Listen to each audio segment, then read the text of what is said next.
Okay, so next टाईपचे question आपण आज स्टार्ट करतो आहे आणि हे क्वेश्चन्स आहेत ओव्हरहँग बीमसाठी. ठीक आहे. चेंज काय आहे लास्ट सिम्पली सपोर्टेड बीममध्ये आणि या ओव्हरहँग बीममध्ये? तर चेंज काहीच नाही आहे.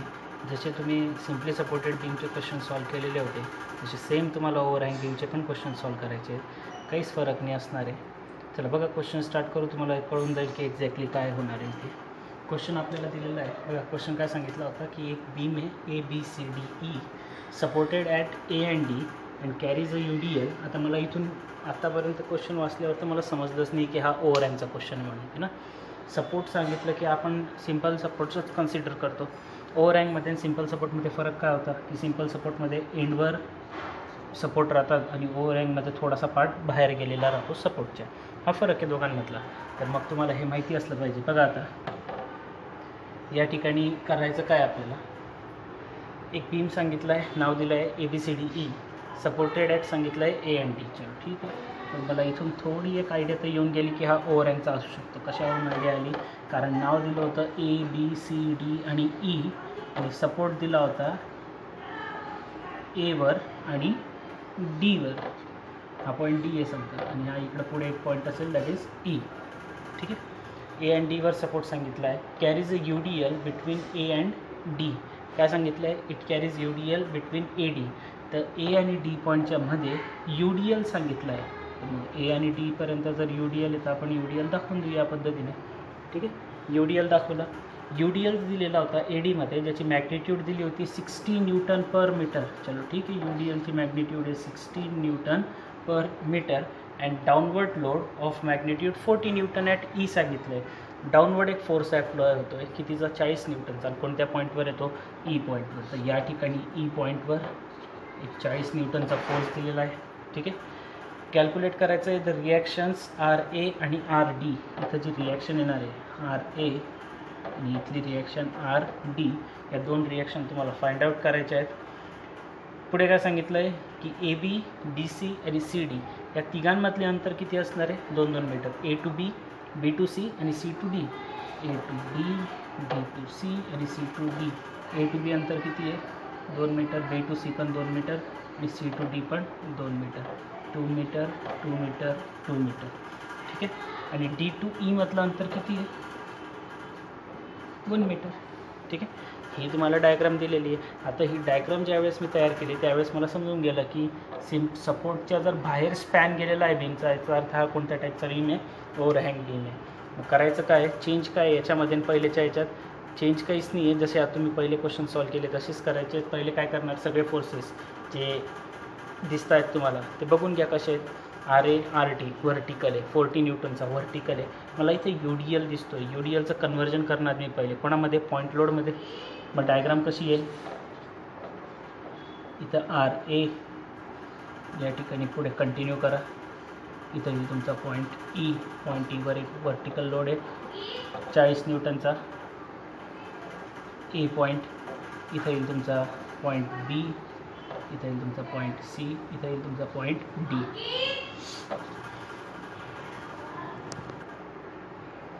तर D पॉईंटवर रिॲक्शन भेटणार आहे आपल्याला दॅट इज RD. आणि हे A आणि Dवरच रिॲक्शन का घेतलं मी त्यांनी क्वेश्चनमध्ये सांगितलं होतं की supported at A and D. A आणि Dवर सपोर्ट आहे. तर आता काय करणार आहे नेक्स्ट? UDLचं कन्व्हर्जन पॉईंट लोडमध्ये. चलो ठीक आहे. मग UDLचं कन्व्हर्जन कसं करतो आपण ते आपण शिकलो आहे. UDLची इंटेन्सिटी कितीची सांगितली आहे? 60ची. आणि UDL किती लेंथचा आहे? A पासून तर D पर्यंत. A पासून तर D पर्यंत म्हटलं म्हणजे किती येईल ते? 6 मीटर. तर 60 × 6 आणि ॲट कुठं होईल तो? सेंटरला. 6च्या अर्ध किती राहील? 3 मीटर. इथून 3 मीटर. इथून हे पण किती राहील मग? 3 मीटर. या पॉईंटवर UDLचा एक पॉईंट लोड कन्व्हर्जन झालं आणि तो किती येईल? That is 60 × 6 that is 360 newton per metre. Sorry 360 newton ही व्हॅल्यू झाली कशाची? पॉईंट लोडची. चलो ठीक आहे. किती लोड आहेत मग टोटल? 1, 2, 3 आणि 4 पॉईंट लोड दिसत आहेत तुम्हाला. UDLचं कन्व्हर्जन झालं. 40चा फोर्स आहे RA RD. आता काय लावणार? चारही जे फोर्सेस दिसत आहेत RA 360चा, RD आणि 40चा, हे सगळेच्या सगळे कसे आहेत? व्हर्टिकल. तर मग पहिला कन्सेप्ट काय राहील आपला? Summation of F of y is equal to 0. Summation of F of वायमध्ये वर जाणारे पॉझिटिव्ह, खाली येणारे निगेटिव्ह. आर ए वरती चालला आहे पॉझिटिव्ह घेतला, आर डी सुद्धा वर चालला आहे पॉझिटिव्ह घेतला, 360 खाली येतो आहे त्याला निगेटिव्ह घेतला, 40 जो खाली येतो आहे त्याला पण निगेटिव्ह घेतला. इक्वल टू काय पुट करणार 0. तर R A plus R D -340 -360 -40 किती होतील -400. -400 पलीकडे पाठवले तर काय होऊन जातील ते +400. Equation first. ठीक आहे, क्वेश्चन रफ करतोय मी आता. तर हे झालं आर ए आणि आर डीची ॲडिशन केल्यावर जी व्हॅल्यू भेटणार आहे ती. त्यानंतर नेक्स्ट कन्सेप्ट आहे आपला, जसं मी तुम्हाला सांगितलं होतं की R A R D equation तयार झालं की काय लावतो आपण समेशन ऑफ मुवमेंट. ठीक आहे, कारण दोन्ही व्हॅल्यू काढायचे आहेत ना आपल्याला, मुवमेंट लावतो आपण. आणि मुवमेंट कुठे लावणार मग ए पॉईंटवर लावून घेऊ. ठीक आहे, तुम्ही पाहिजे तर बी सी डी ई कोणत्या बी एका पॉईंटवर लावू शकतात. पण प्रॉब्लेम काय होईल की जर मी ए पॉईंटवर लावला किंवा मग जर मी डी पॉईंटवर लावला तर माझा फायदा काय होतो की एक व्हॅल्यू जी आहे ना ती 0 होऊन जाते. जर मी बीवर लावलं तर काय होईल, तुम्ही लावून बघा कधी, ते जे इक्वेशन तयार होईल मुवमेंटचं त्याच्यामध्ये परत आर ए आणि आर डी दोन्ही टर्म तयार होतील. मग ही एक इक्वेशन मुवमेंटवरून तयार होणारं हे एक इक्वेशन, असे 2 इक्वेशन सॉल्व करावे लागतील मग आन्सर येईल. तर मग ते कठीण जातं. मग बेटर काय लक्षात ठेवा, मुवमेंट कुठे लावणार तर ज्या ठिकाणी सपोर्ट आहे त्या ठिकाणी मुवमेंट लावत चला. मुवमेंट कोणत्या पॉईंटवर लावू शकता, मग तुम्ही एवर लावू शकतात किंवा मग डीवर लावू शकतात. लावायला तर कुठेही लावता येऊ शकतो, पण सोपं कुठं जाईल ए किंवा डीवर. तर मग मी एवर लावतो आहे. तर movement about point A equal to काय लिहिणार मी 0. मग मला माहिती आहे सगळ्यात पहिला फोर्स कोणता आहे आर ए मल्टीप्लाय बाय काय लागतं आपल्याला त्याच्यासोबत मोमेंटचा फॉर्म्युला काय होता फोर्स इंटू डिस्टन्स. मग आता फोर्सचा आर ए, डिस्टन्स काय, डिस्टन्स कशामधलं घेतो आपण ज्या पॉईंटवर मुवमेंट लावतो आहे तिथून. तर ज्या पॉईंटवर फोर्स आहे तिथपर्यंतचा मुवमेंट कुठे लावला ए पॉईंटवर, फोर्स कुठून चालला आहे ए पॉईंटमधून, डिस्टन्स काय होऊन जाईल 0. ठीक आहे, पुढचा फोर्स बघा, पुढचा फोर्स 360चा आहे. प्लस आहे का मायनस आहे मला माहीत नाही, मला हे माहिती की क्लॉकवाईज आला तर प्लस घेईल, अँटी क्लॉकवाईज आला तर मायनस घेईल.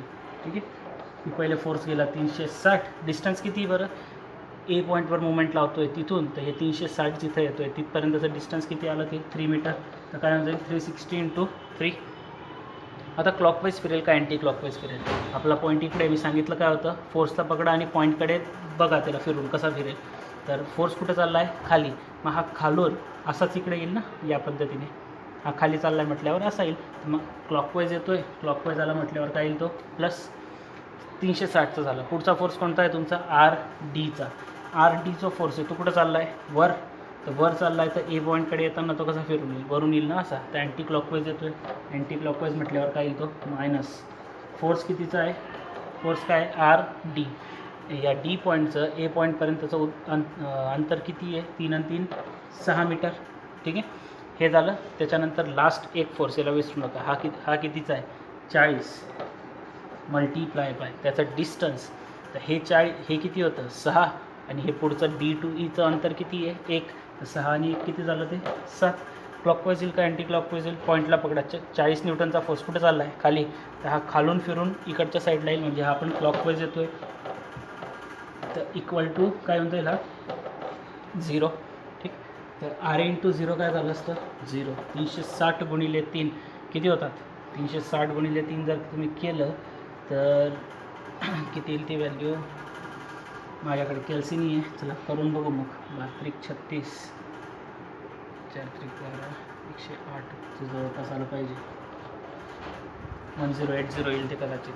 sin 3 18 चला तर मग येतं हां मायनस इथं काय 6 times of R D 6 × R D plus 40 × 7 7 किती होतात 28. तुम्ही कॅल्सीमध्ये करू शकता ते डायरेक्टली हां इक्वल टू 0. मग या दोघांची काय करावी लागेल ॲडिशन. तर ॲडिशन केली तर 0 8 8 16 1 return 2 + 1 becomes 3. It is 1360 -6 R D is equal to काय होऊन जाईल 0. -6 इकडे येताना काय होऊन जातील +6. इथून काय भेटेल तुम्हाला आर डीची value. R D is equal to हा 6 इकडं आणून डिवाईड करा तर इथून भेटणारी तुम्हाला आर डीची व्हॅल्यू. आर डीचं आन्सर आलं पाहिजे तुमचं 226.66 न्यूटन. ठीक आहे, ही एकदा व्हॅल्यू भेटली की आर डीची व्हॅल्यू कुठे पुट करणार इक्वेशन 1मध्ये. आपल्याला माहिती आहे की R A plus R D is equal to काय 400. तर R A is equal to काय होऊन जाईल 400. हा प्लस आर डी इकडे येताना मायनस, आणि मायनस आर डीची व्हॅल्यू किती होती 226.66. इथून भेटून जाईल तुम्हाला आर एची व्हॅल्यू, आणि आर एची व्हॅल्यू येणार आहे तुमची मग 173.33 न्यूटन. बघा क्वेश्चन तसाच आहे जसा आपण पहिले केला होता. सिम्पली सपोर्टेडमध्ये जी प्रोसेस केली आपण तीच प्रोसेस या ठिकाणी पण केली, वेगळं काहीच नाही केलेलं आहे. तर हे लक्षात ठेवा की ओव्हरहँग बीमचा क्वेश्चन आला तरी पण तसाच सॉल्व करायचा आहे. ठीक आहे. बघा नेक्स्ट क्वेश्चन आहे. क्वेश्चन दिलेला आहे आणि क्वेश्चनमध्ये डायग्राम पण दिलेली आहे. आता क्वेश्चनमध्ये जर तुम्ही व्यवस्थित बघितलं तर क्वेश्चनच्या स्टार्टिंगला नाव दिलं आहे a simply supported beam ABC of span 3 metre and an overhang of 1 metre. ठीक आहे.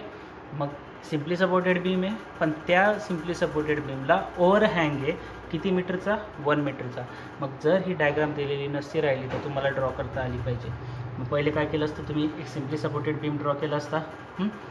बीम ABC सांगितला आहे त्यांनी, ज्याचा स्पॅन टोटल स्पॅन किती आहे 3 मीटर. त्या 3 मीटरमध्ये 1 मीटरचा काय होता ओव्हरहँग होता है ना. बरेच जण हे चुकवू शकतात की हे सिम्पली सपोर्टेड 3 मीटरचा आणि पुढे ओव्हरहँग 1 मीटरचा. हां इथं चुकलं तुमचं. ठीक आहे. तर मग हे व्यवस्थित लक्षात द्या. मोस्टली असे जे क्वेश्चन येतात तर ओव्हरहँग असेल तर पहिलेच सांगितलेलं राहतं. असं जर काहीतरी कन्फ्युजन असेल तर मग डायग्राम दिलेली राहते मोस्ट ऑफ द टाईम्स. तर इथंसुद्धा आपल्याला काय करायचं आहे रिॲक्शन्स काढायचे आहेत ए आणि बी पॉईंटवरच्या, आणि ही व्हॅल्यू आपल्याला दिलेली. आता याचं काय करणार आपण सिम्पली आपण UDLचं कन्वर्जन कशात करून घेणार सगळ्यात पहिले तर पॉईंट लोडमध्ये. ठीक आहे. हा पॉईंट ए. UDLचा स्पॅन बघून घ्या. UDLचा स्पॅन कुठून कुठपर्यंत आहे पूर्ण A पासून तर C पर्यंत. UDLची इंटेन्सिटी किती आहे 20ची, आणि स्पॅन कितीचा आहे त्याचा 2 आणि 1 3. तर 20 गुणिले 3 किती जाईल 60, आणि कुठे ॲक्ट होईल त्याच्या सेंटरला. हे पूर्ण जर 3 आहे तर 3चे हाफ किती होईल ते 1.5 मीटर.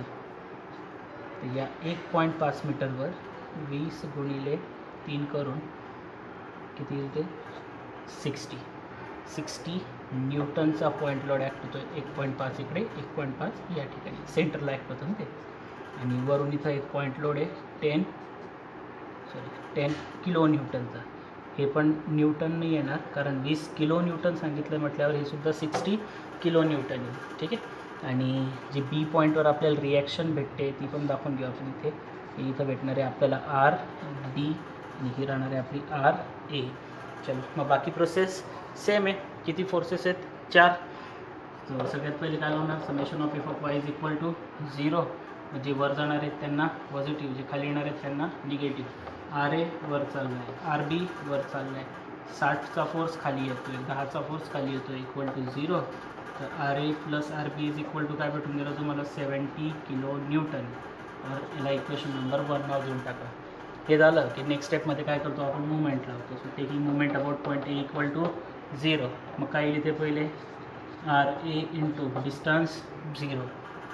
आता तुम्हाला जर काही कन्फ्युजन असेल की याला मी बघतच नाही की क्लॉकवाईज येतो आहे का अँटी क्लॉकवाईज येतो आहे, कारण ही व्हॅल्यू काय होणार राहते काय 0 कधी पॉझिटिव्ह निगेटिव्ह राहत नाही, म्हणून त्याला बघायची गरजच नाही आहे. पुढचा 60चा फोर्स आहे. चलो ठीक आहे, याला बघू आपण. 60 इंटू डिस्टन्स किती आहे 60पासून तर A पर्यंतचं अंतर किती आहे 1.5. तर 60 इंटू 1.5. मी A पर्यंतच का बघतो आहे प्रत्येक क्वेश्चनमध्ये, कारण मी प्रत्येक वेळेस मुवमेंट A पॉईंटवर लावतो आहे म्हणून. ठीक आहे. मग ज्या पॉईंट मी परत एकदा सांगून देतो, ज्या पॉईंटवर मुवमेंट लावता आहे तिथून तर ज्या पॉईंट जो फोर्स आहे त्या फोर्सपासून तर ज्या पॉईंटवर मुवमेंट लावलं त्या दोघांमधलं डिस्टन्स. ठीक आहे. कसा फिरायला खाली चालला आहे, खाली गेल्यावर म्हटलं तर असा फिरणार आहे. तर क्लॉकवाईज येईल. क्लॉकवाईज आला म्हणजे काय येणार आहे तो प्लस RB जो वर चालला आहे तर वरून तो अँटी क्लॉकवाईज फिरून येईल म्हटल्यावर तो काय येणार आहे मायनस. तर RB इंटू डिस्टन्स किती आहे आता बघा RB इथं भलेही तुम्हाला दिसत नाही, पण वरची जर डायग्राम पाहिली तर त्यांनी दिलं होतं की A आणि B मधलं अंतर किती आहे 2 मीटर. मग A आणि B मधलं अंतर जे आहे ते 2 मीटर इथं लिहून देऊ आपण. लास्ट फोर्स जो आहे तुमचा 10 किलो न्यूटनचा मल्टिप्लाय बाय डिस्टन्स किती त्याचं 10पासून तर A पर्यंतचं अंतर 3 इज इक्वल टू 0. याला प्लस घेणार की मायनस. 10 कुठं येतो आहे खाली आला तर हा असा फिरून येईल A कडे म्हटल्यावर क्लॉकवाईज येतो आहे तर प्लस. तर RA into 0 60 into 1.5 okay. So 60 into 1.5, 60 into 1.5 किती येईल? 15 90 येईल. ते तुम्ही कॅल्सीमध्ये करून घ्यायचं direct. Minus R B into 2 काय लिहिणार? 2RB प्लस 10 गुणिले 3 किती होतील? 30 is equal to 0. Plus 90 plus 30 addition होईल दोघांची, तर किती येतील? ते 120. ज्यांना प्लस मायनसमध्ये गडबड आहे त्यांनी डायरेक्ट असं टाकायचं. त्याचं साईन काय आहे? प्लस. प्लस 90 प्लस 30 असं बी टाकलं तरी चालेल. ठीक आहे. मायनस 2RB इथं is equal to 0. Minus 2RB इकडे येताना plus. So 120 is equal to काय होऊन जाईल? 2RB. देअरफॉर 2 इकडे येताना डिवाइड, तर RB इज इक्वल टू किती येणार आहे? 60 किलो न्यूटन. एकदा RB जर भेटला तर या इक्वेशनमध्ये पुट करून टाका पहिल्या. तर आपल्याला इक्वेशन ए काय माहिती आहे की RA plus RB equal to किती आहे? 70. तर RBची value 60 is equal to 70 plus 60 इकडे येताना मायनस. 70 मायनस 60 किती होऊन जाते? 10 किलो. झालं. ठीक आहे. सो या पद्धतीने तुम्ही हे क्वेश्चन सॉल्व करू शकता. एक क्वेश्चन देतो मी तुम्हाला आता इथं होमवर्कसाठी, तेवढा एक क्वेश्चन तुम्ही करायचा आहे ट्राय. 3च क्वेश्चन आहे ओव्हर अँड बीमचे आपल्याकडे. ओके. चला हा क्वेश्चन तुमच्यासाठी होमवर्क राहील. एकदा क्वेश्चन बघून घ्या काय दिलेलं आहे. डायग्राम मी ड्रॉ करून दाखवतो, आन्सर लिहून देईल, तर करायचं तुम्हाला ते. बघा क्वेश्चन काय आता. ओके. सो क्वेश्चन काय दिलं आहे? A beam ABCDE is supported at A and D. Diagram दिलेली नाही आहे, तर डायग्राम मी कशी काढायची सांगून देतो इकडं. एक बीम आहे ABCD सपोर्ट करणारे A आणि D वर. इथूनच समजून जातं तुम्हाला A वर आणि D वर सपोर्टेड म्हटल्यावर E बाहेर चालला आहे. A to B, B to C, C to D आणि D to E अंतर किती सांगितलं आहे. पॉईंट लोड दिलेला आहे 20 किलो न्यूटन, 20 किलो न्यूटन आणि 10 किलो न्यूटन. कोणकोणत्या पॉईंटवर आहे? B, C आणि E वर. ठीक आहे, मी डायग्राम ड्रॉ करायला सुरुवात करतो. A वर सपोर्ट सांगितला आहे. A इथं B, B नंतर C, C नंतर D आणि D नंतर E नाव देऊन टाकू आपण. ठीक आहे. हा B, हा पॉईंट C, हा पॉईंट D आणि हा पॉईंट E. या प्रत्येकामधलं अंतर किती आहे? 2-2 मीटरचं आहे. This 2 metre, this is also 2 metre, this is also 2 metre आणि दिस इज ऑल्सो 2 मीटर. ठीक आहे. पॉईंट लोड आहे 20, 20 आणि 10चं कोणकोणत्या पॉईंटवर आहे? B, C, E. B पॉईंटवर एक पॉईंट लोड आहे, C पॉईंटवर एक पॉईंट लोड आहे आणि त्यानंतर E पॉईंटवर एक पॉईंट लोड आहे. पहिला कितीचा आहे? 20चा, तर हिअर 20 किलो न्यूटन. दुसरा C वर सुद्धा कितीचा आहे? 20 किलो न्यूटन आणि E वर कितीचा आहे? तर 10 किलो न्यूटन. ठीक आहे. पुढे काय सांगितलं आहे बघा. आता ही कंडिशन व्यवस्थित बघा. तर self weight of the beam is 2 kilo newton per metre. Self weight म्हणजे काय राहतं? त्याचं स्वतःचं वजन आहे ना. ते बीमचं वजन किती सांगितलं आहे? 2 किलो न्यूटन पर मीटर. बरेच जण तुमच्यापैकी हे करतील, जसा एक काल क्वेश्चन घेतला होता आपण सिम्पली सपोर्टेडमध्ये की बीमचं सुद्धा वेट दिलं आणि बीमचं वेट कुठं ॲक्ट होतं? सेंटरला. मग सेंटरमध्ये अजून तुम्ही खाली असं दाखवलं असतं 2 किलो न्यूटन पर मीटरचा वेट.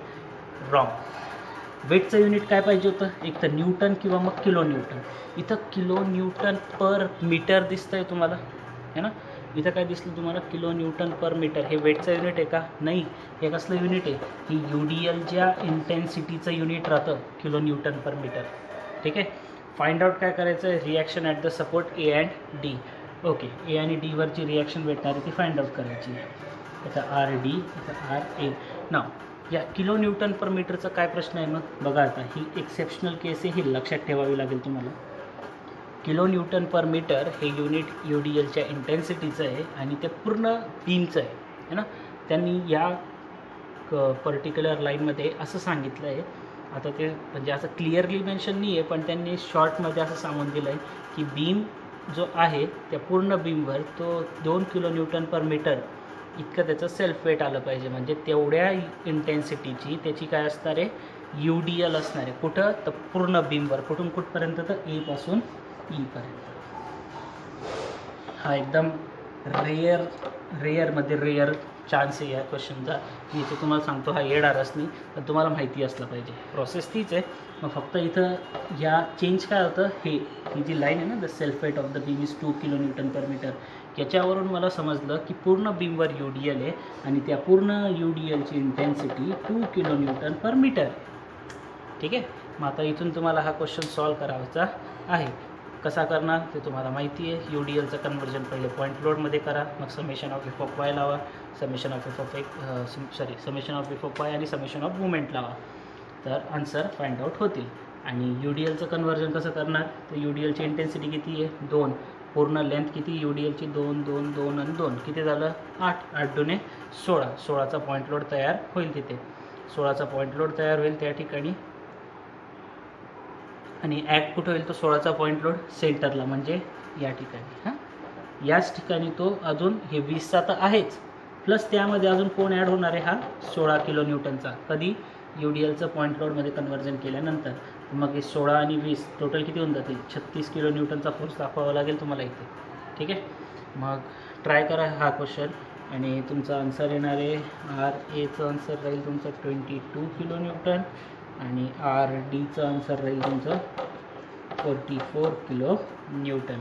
इथं तुमचे ओव्हरहँग बीमचे क्वेश्चन झालेले. आता आपण पुढे स्टार्ट करू हिंज सपोर्ट, रोलर सपोर्टचे क्वेश्चन. ठीक.